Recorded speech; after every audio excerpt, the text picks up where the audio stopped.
What's going on, man? It's your boy Jay Focuz. And the lovely Bone. And this is It a Classic? Now, this is going to be more of a short form version where we decide between two classic albums. Now, on this episode, we got My Life by Mary J. Blige. And we have Usher, Confessions. Two amazing albums. Bones, can you give us a little bit of info on My Life? So, My Life was released November of 1994. It was Mary J. Blige's second album. Now, it did top #1 in the hip hop R&B charts, and stayed there. Was it for 6 weeks? It was 6 weeks it stayed up there. Okay. With that being said, just real quick, what was some of the singles? The singles was "Be Happy," "I'm Going Down," a classic song. "I'm Going Down" is a classic song. "All Night Long," amazing song, and "You Bring Me Joy," amazing song, and "I Love You," amazing song. Songs that still ride today, though. No, 5 amazing songs. I can give you that off the bat. I definitely love this album. Love. It's one of the top of the upper echelon R&B albums of its time. In comparison to Confessions, which is, if I want to give you a little insight right quick, was his 4th studio album by Usher. Arista Records came out March 23rd, 2004. They did a week. They did 1 million. They had Jimmy Jam and Terry Lewis, of course, on the album. Jermaine Dupri, Lil Jon. Like, it's just a production mosh posh of greatness. Like, these motherfuckers got to work on this project. It's another album that is,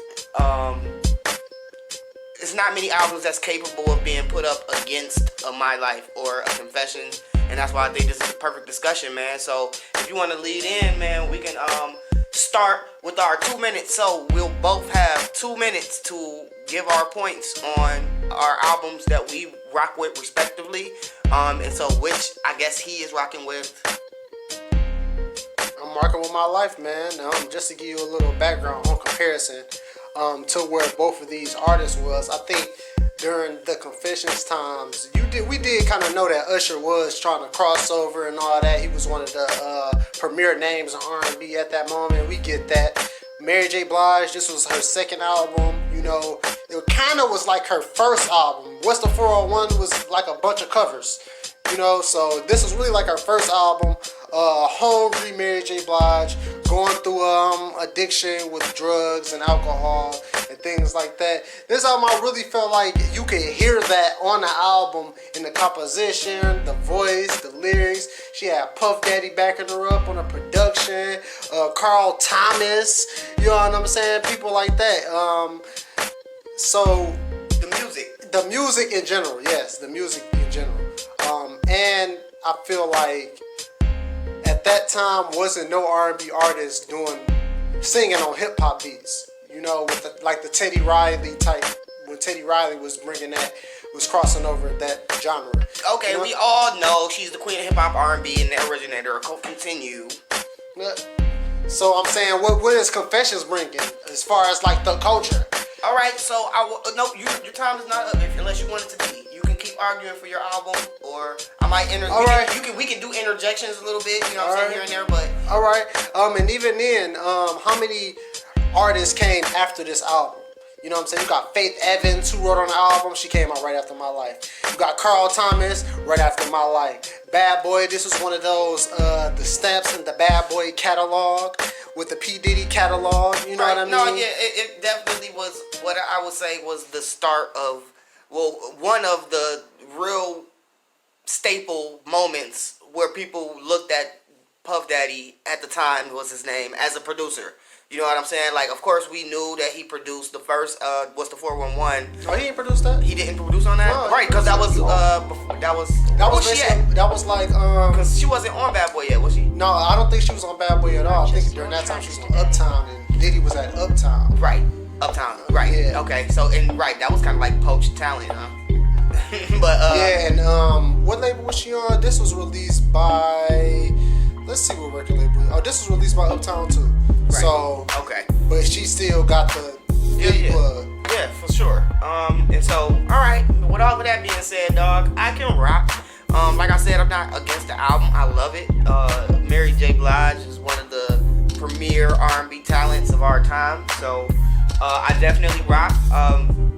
And I like the juxtaposition of the albums because they have such a different time period, but not too far from each other, to where it's like was a major change in R&B. Like, you know, nowadays it's kind of like a different type of sound. You wouldn't really categorize this music with that music. You know what I'm saying? If you ask me, but you know, he dropped this on Arista, and he pretty much had all of the big guns behind him when it came to pushing this shit with the producers. L.A. Reid, you got Lil Jon, Robin Thicke was on this album. Little did people know, you know what I'm saying? Just like, and so I can name names all day, but one thing that I can say is, yeah, forever will be played at reunions and barbecues, white and black alike, and that is where I think Mary J is against the ropes, because she is not multi-genre. She is not appealing to multiple audiences. You are tripping on that. She's not. You are tripping, bro. I'm going down there all night long. You definitely playing it at barbecues, man. What are you talking about? Barbecues. Be happy. Are you? How many times Be Happy has been said? Are you kidding me, man? Come on, dog. Are you kidding me? All songs that your grandparents listen to, but not old white people. That's all I'm saying. Are you kidding? Mary J. Blige, bro. Yes. I will hear before I hear any Mary J. Blige at any kind of event. Are you kidding me, bro? No, I'm not. Are you? By itself this has carried its own weight. Man, and that wasn't even Usher's story, man. Let's be clear. That wasn't about Usher and Chili. Okay, if you want to go there, dog, this is a cover album. My Life is a cover album. It's not a cover album. Nigga, Samples, yes.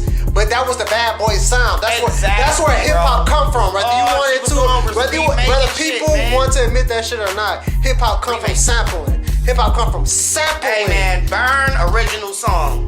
Confessions Part 2, original music. My Boo, original. Yes. How many songs he write? It's using a sample, but it don't matter how many songs he wrote. The artist is obviously motherfucking Jermaine. So sample. That's what you're going with, sample. Yes. So now we taking away samples from all the artists that use samples nowadays. That's what we doing. Are we gonna sit here and really just say it's just samples, dog? She was remaking some of them songs. No, she was not remaking. She was sampling. It was not remake. Sample. Remaking joints. Sampling joints. It wasn't she was just going in there re-singing Curtis Mayfield or anything like that. No, she used his beat and used the sample.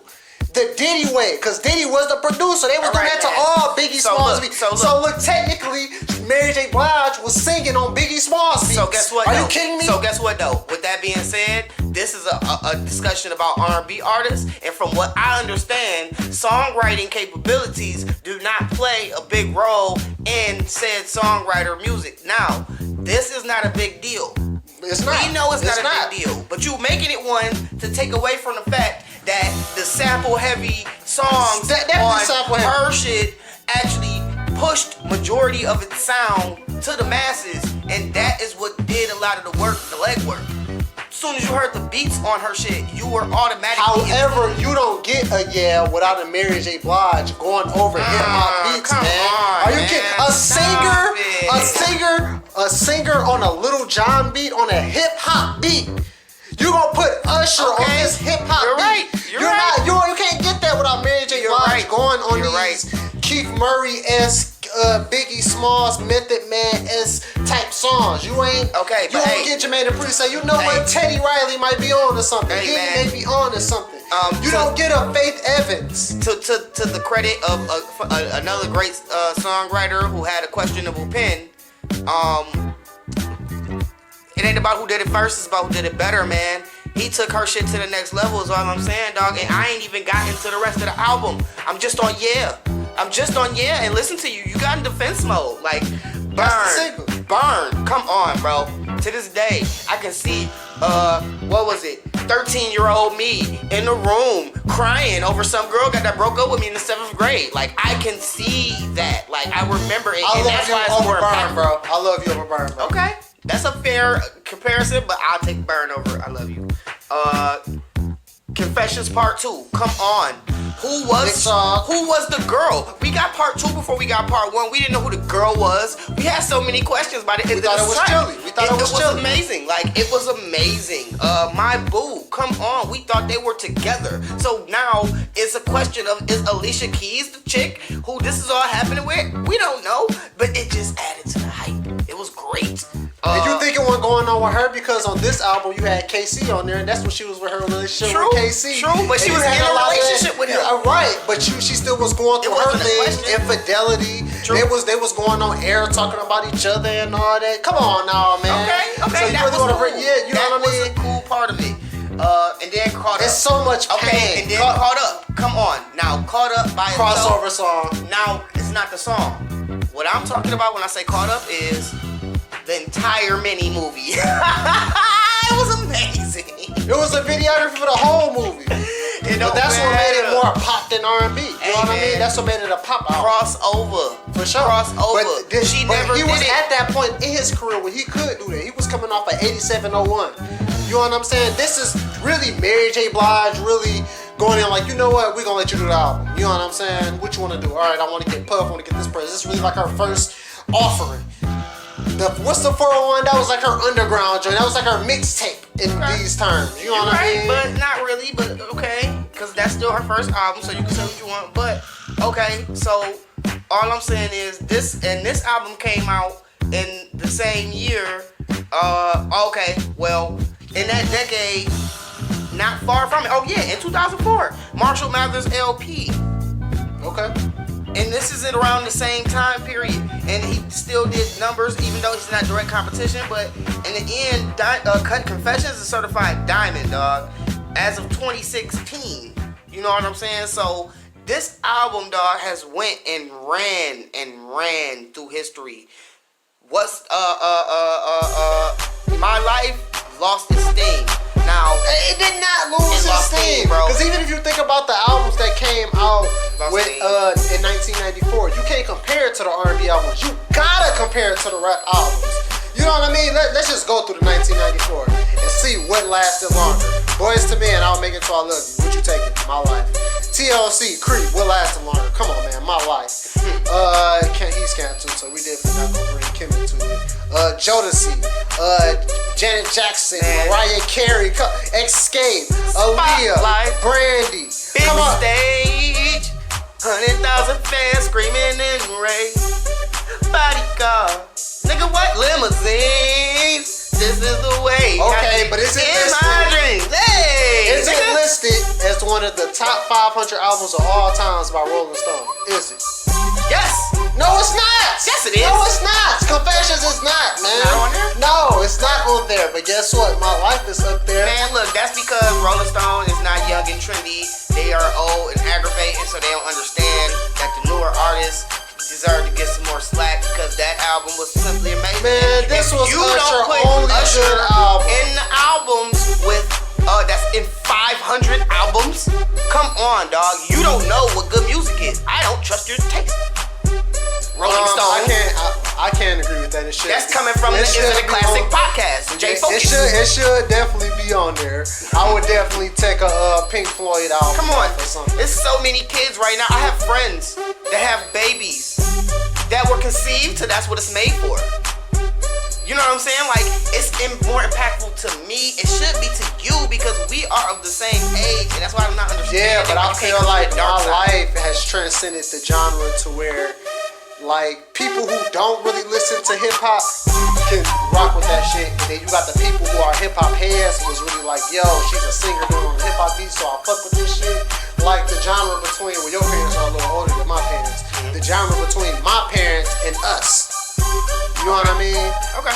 And then like transcend that because we were brought up on hip hop. They were introduced to it. We were brought up on it. You know what I mean? Okay. So, but I definitely do think Confession should be on one of those on the greatest albums of all time. Okay, so what do you guys think, man? Do you like My Life better than Confessions, or is Usher taking home the prize in this battle against Mary J. Blige? Oh, I ain't even do that. Oh, queen of hip hop and R&B. What is Usher the king of? The king. Herpes. Shout out to our Ray Classic. I am the lovely Bone. And I am J Focuz. This is It a Classic? Tune in soon.